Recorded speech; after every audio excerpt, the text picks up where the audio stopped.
In 1851, Verdi's mother died. It was a blow to him, for his mother had loved him dearly and sacrificed much so that he could be educated.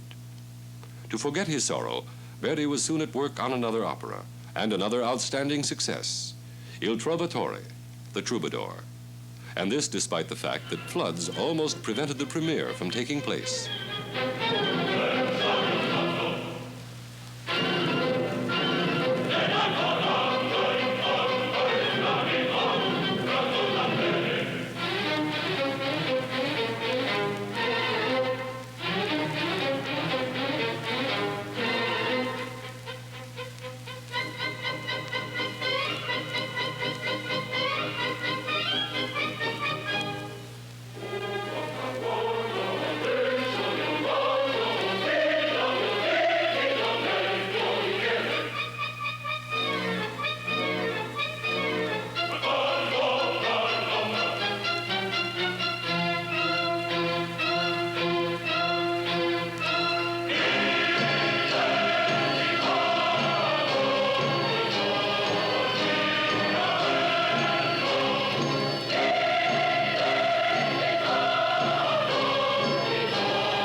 That was the famous Anvil chorus from Il Trovatore.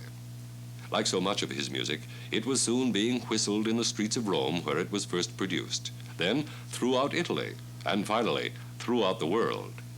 In Germany, it was tremendously successful. And here is what the Anvil chorus sounds like in German.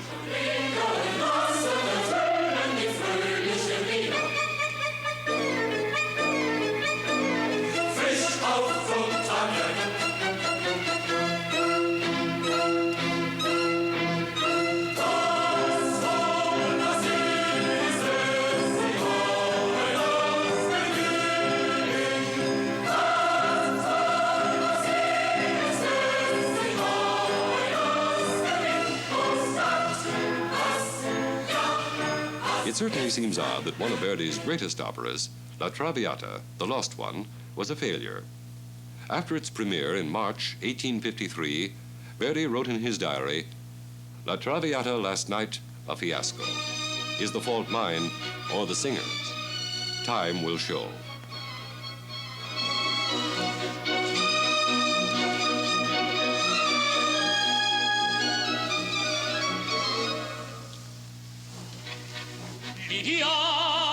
Viviamo negli lieti calici che la bellezza infiora e la fuggevol ora si ne è voluta liviane dolci fremiti e suscita l'amore poiché l'occhio al cuore onnipotente va.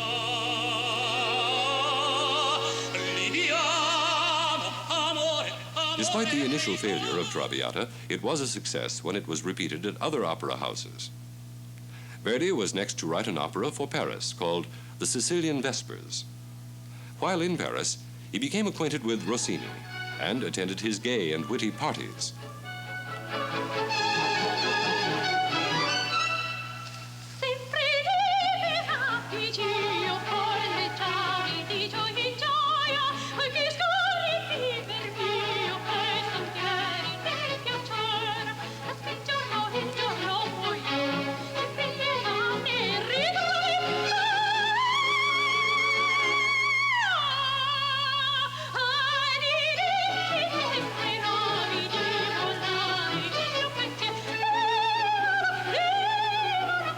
One of his next operas was to be Un ballo in maschera, The Masked Ball.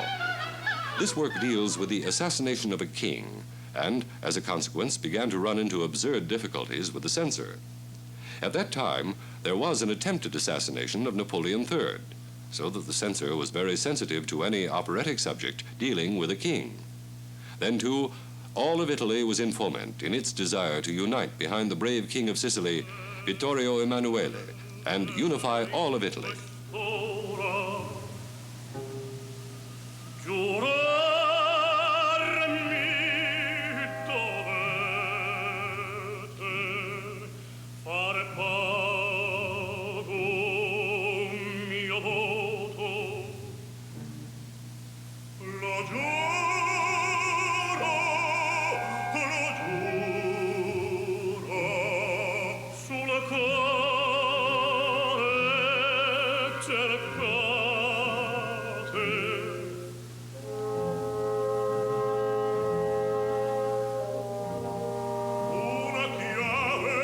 Verdi was a staunch patriot and a supporter of the king.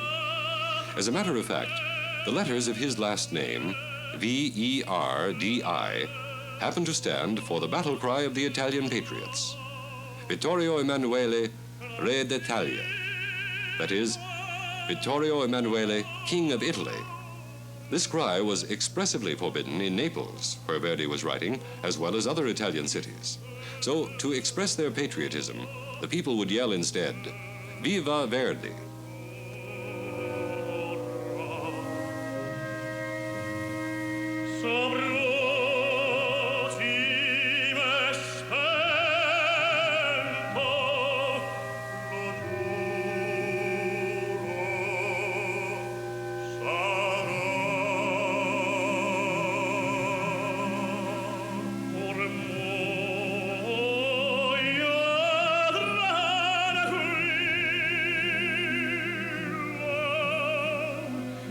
To get around the censors, the locale of the masked ball was changed from Sweden to, of all places, Boston. It was still a long time before Verdi was allowed to produce the opera. By then, a revolution had taken place, and Vittorio Emanuele was on the throne of Italy. Verdi was elected to the Italian Parliament and served in it for 2 years, all this time not writing an opera. When Italy was threatened with invasion, he bought rifles with his own money and distributed them in his native town. His next opera was to be written for the St. Petersburg Opera House in Russia, and Verdi was awarded the Order of St. Stanislav by the Tsar. The opera was La Forza del Destino, the Force of Destiny. Many sections such as Pace, Pace, mio Dio, Peace, Peace, my God, are very popular.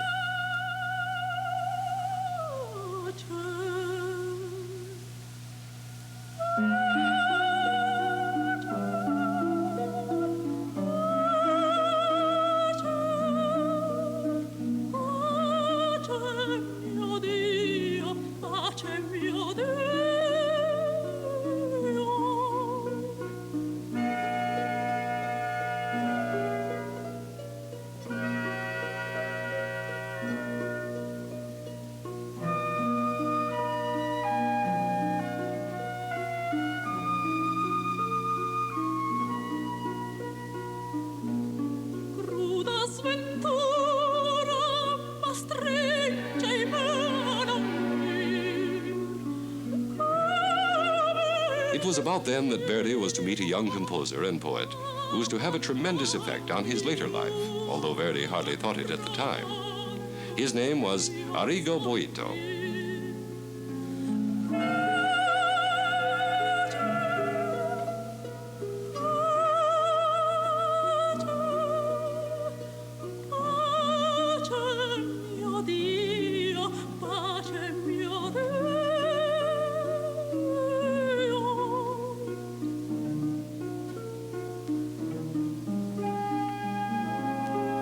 Death was soon to strike at Verdi again.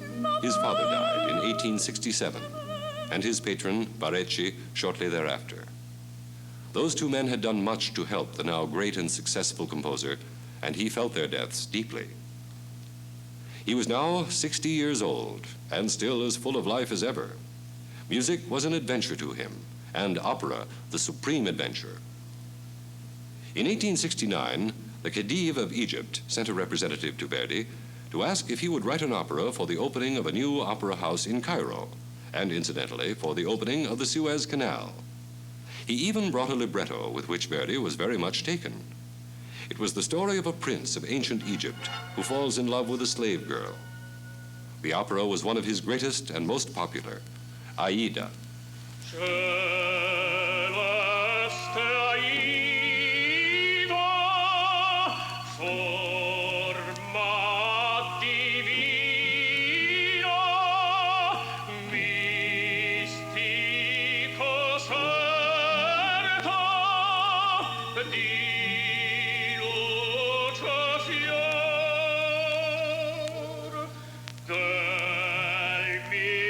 Pensiero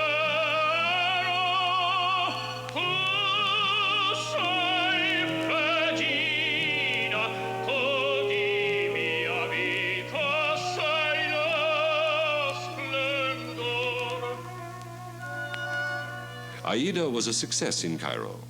It was a bigger success a few weeks later at La Scala.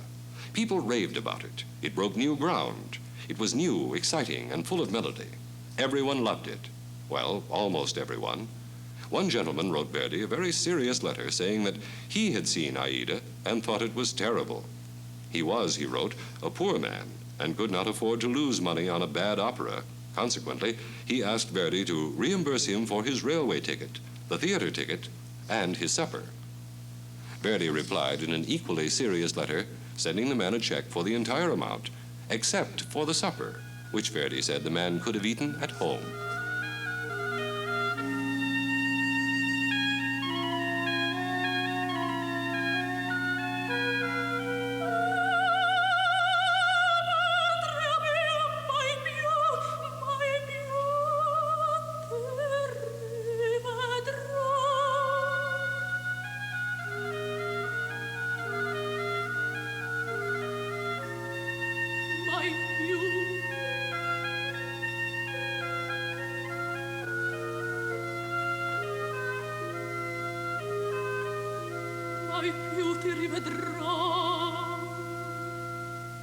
It was in 1873 that the great Italian writer Alessandro Manzoni died.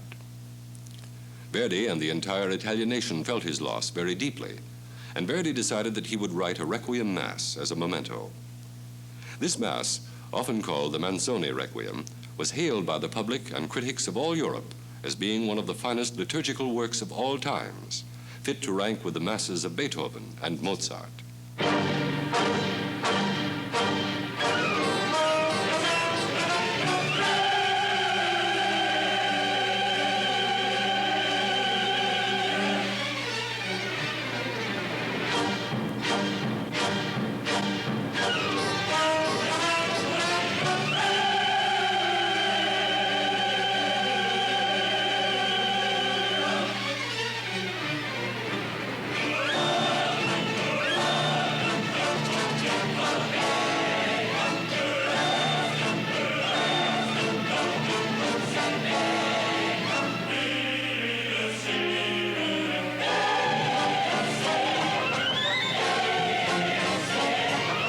Verdi was now 62 and thinking of retiring.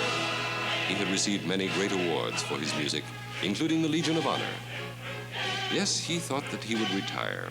After all, he had written 24 operas, and the public too must be tired. Then he became very friendly with Boito, who had an idea that a good opera could be made from Shakespeare's Othello.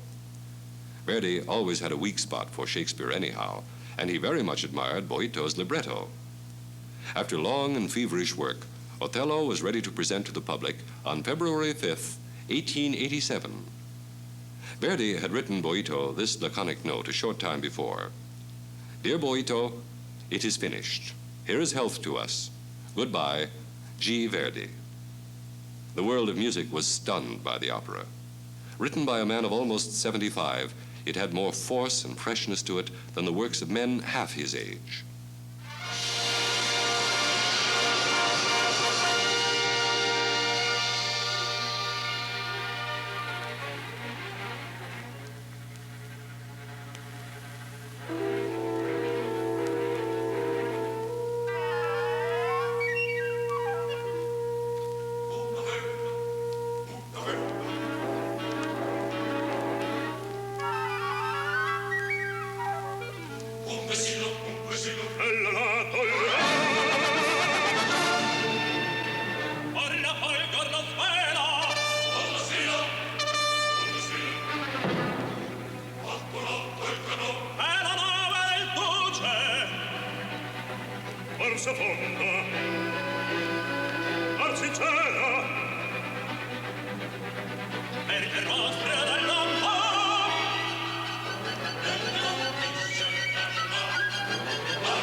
Finally, in 1892, Verdi, now almost 80, undertook his first comedy. Boito was again the superb librettist, and Shakespeare again supplied the plot. The opera was the immortal Falstaff. Verdi said he wrote it for fun. Need I say it was a success, even if some didn't appreciate it at its true worth. Riempirvi la pancia, no. Rimettervi uno stinco, non può. Né un piede, no. Né un dito, no. Né un capello, no.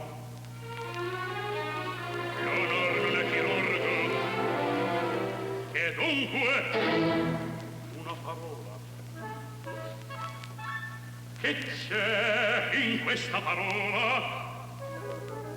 Verdi's second wife died in 1897, and the old man with the mane of white hair was left alone with his thoughts at his home in Santa Agata. On January 21st, 1901, Giuseppe Verdi, fierce yet shy, but certainly a great musician, died. Boito wrote the following of him. The maestro is dead. He carried away with him a great quantity of light and vital warmth. He died magnificently, like a fighter.